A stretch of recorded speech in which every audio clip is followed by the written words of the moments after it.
Hoy, en Coffee Letras, cuentos de Guy de Maupassant. Confesiones de una mujer.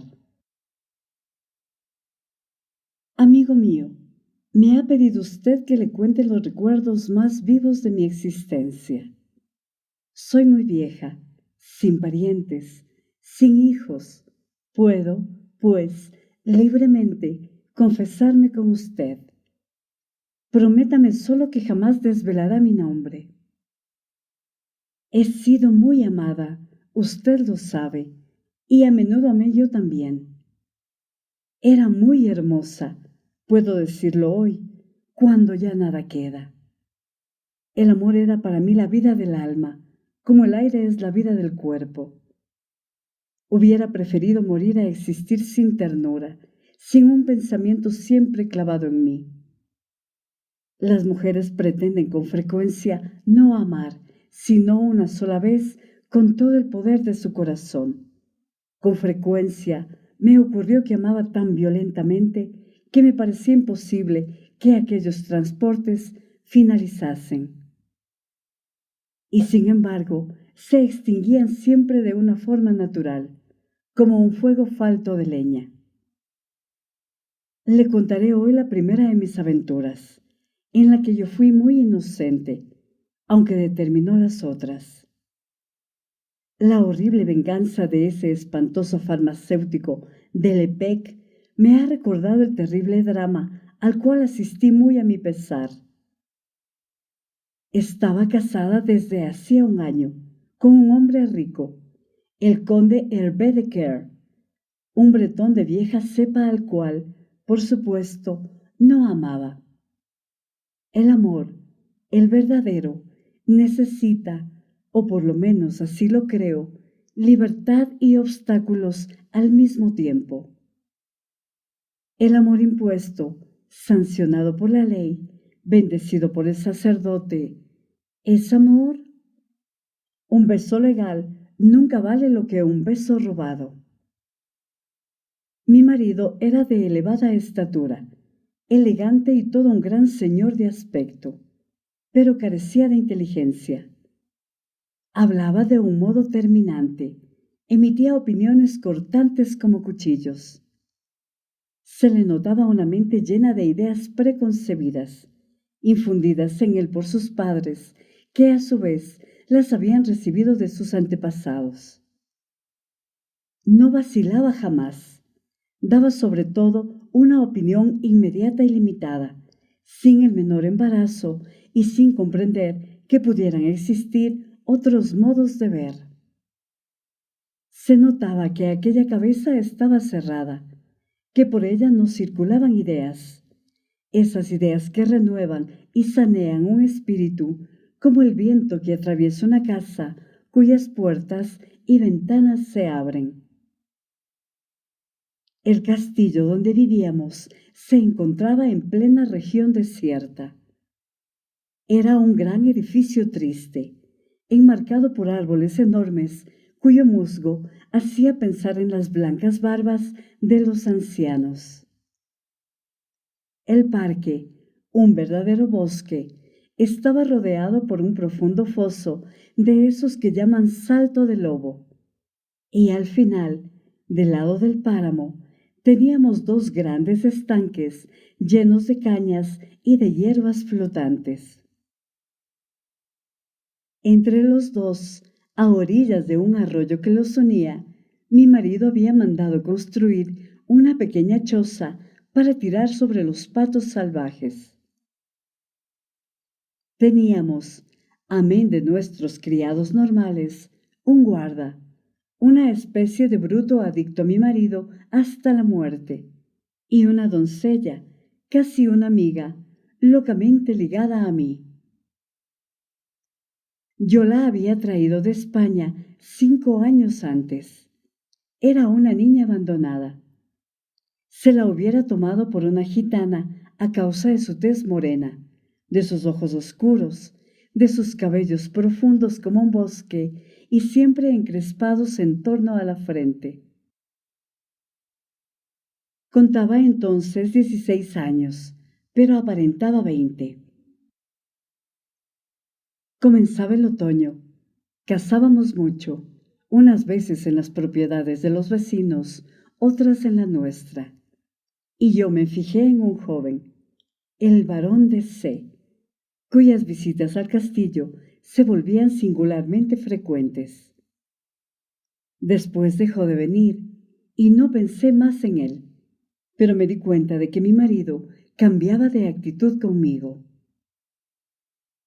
Parecía taciturno, preocupado, ya no me abrazaba, y aunque casi no entraba en mi dormitorio, que yo había exigido separado del suyo con el fin de vivir un poco sola, a menudo oía, de noche, unos pasos furtivos que llegaban hasta mi puerta y se alejaban tras unos minutos.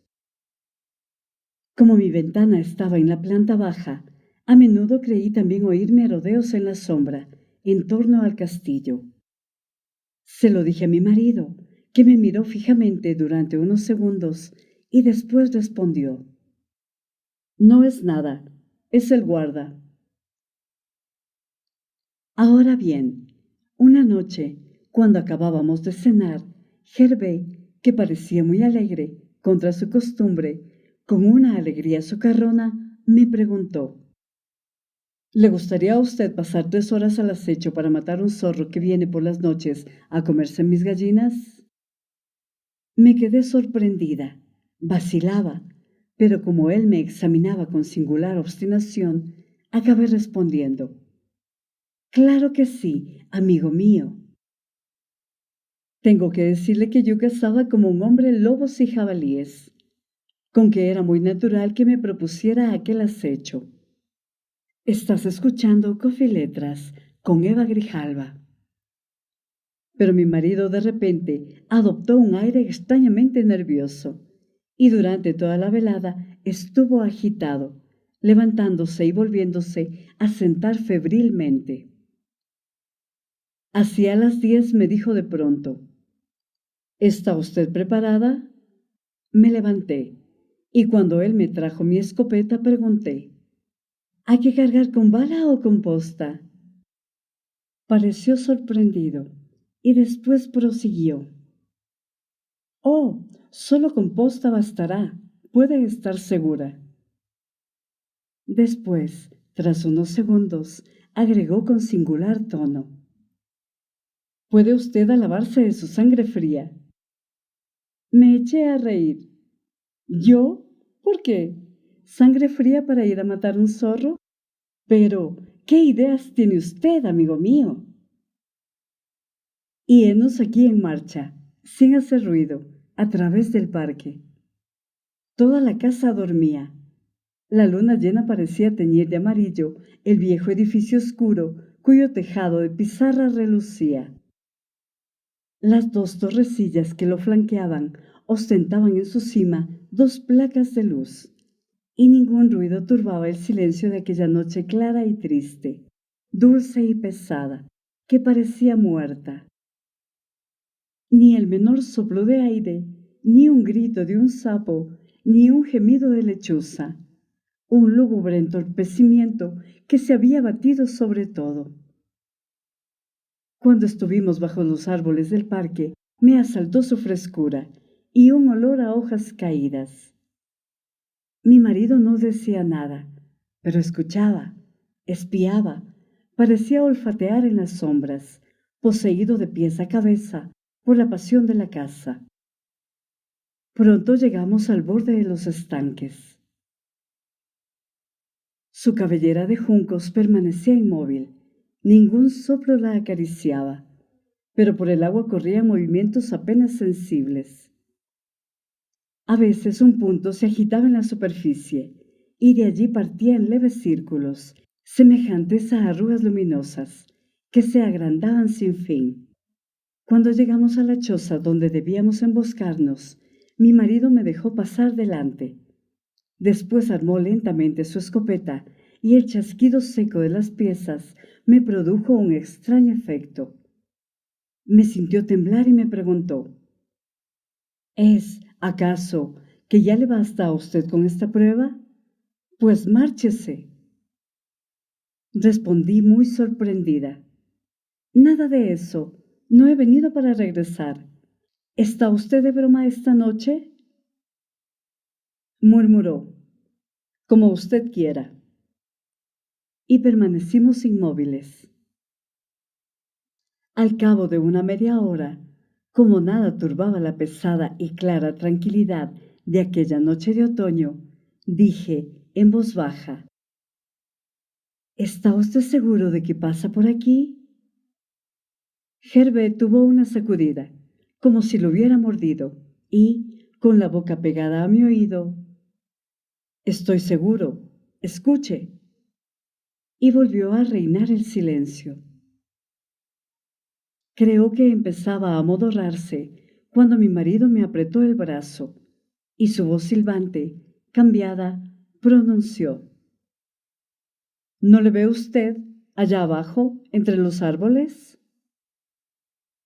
Por mucho que miraba, yo no distinguía nada, y lentamente Gervé apuntó, mientras me miraba fijamente a los ojos. Yo misma estaba preparada para disparar, cuando de pronto, a 30 pasos de nosotros, apareció a plena luz un hombre que avanzaba a pasos rápidos, con el cuerpo inclinado, como si viniera huyendo. Me quedé tan estupefacta que lancé un violento grito. Pero antes de que pudiera volverme, ante mis ojos pasó una llama, una detonación me aturdió, y vi al hombre rodar por el suelo, como un lobo que recibe una bala. Lancé agudos clamores, espantada, asaltada por una locura, y entonces una mano furiosa, la de Gervé, me asió por la garganta. Fui derribada y después alzada en sus robustos brazos. Corrió, llevándome en vilo, hacia el cuerpo tendido sobre la hierba, y me arrojó sobre él, violentamente, como si hubiera querido romperme la cabeza. Me sentí perdida, iba a matarme, y ya alzaba sobre mi frente su tacón, cuando a su vez fue sujetado y derribado, sin que yo hubiese entendido aún lo que estaba ocurriendo. Me alcé bruscamente y vi, de rodillas sobre él, a Paquita, mi criada, que, aferrada a él como un gato furioso, crispada, enloquecida, le arrancaba la barba, el bigote y la piel del rostro. Después, como asaltada bruscamente por otra idea, se levantó y, arrojándose sobre el cadáver, lo estrechó entre sus brazos, besándolo en los ojos, en la boca, abriendo sus labios los labios muertos, buscando en ellos un hálito y la profunda caricia de los amantes. Mi marido, en pie, la miraba. Comprendió y, cayendo a mis pies: «Oh, perdón, querida mía, sospeché de ti y he matado al amante de esta muchacha. Mi guarda me ha engañado». Yo, por mi parte, miraba los extraños besos de aquel muerto y aquella viviente, y los sollozos de ella, y sus sobresaltos de amor desesperado. Y en ese momento comprendí que le sería infiel a mi marido. Coffee Letras, literatura con voz de mujer.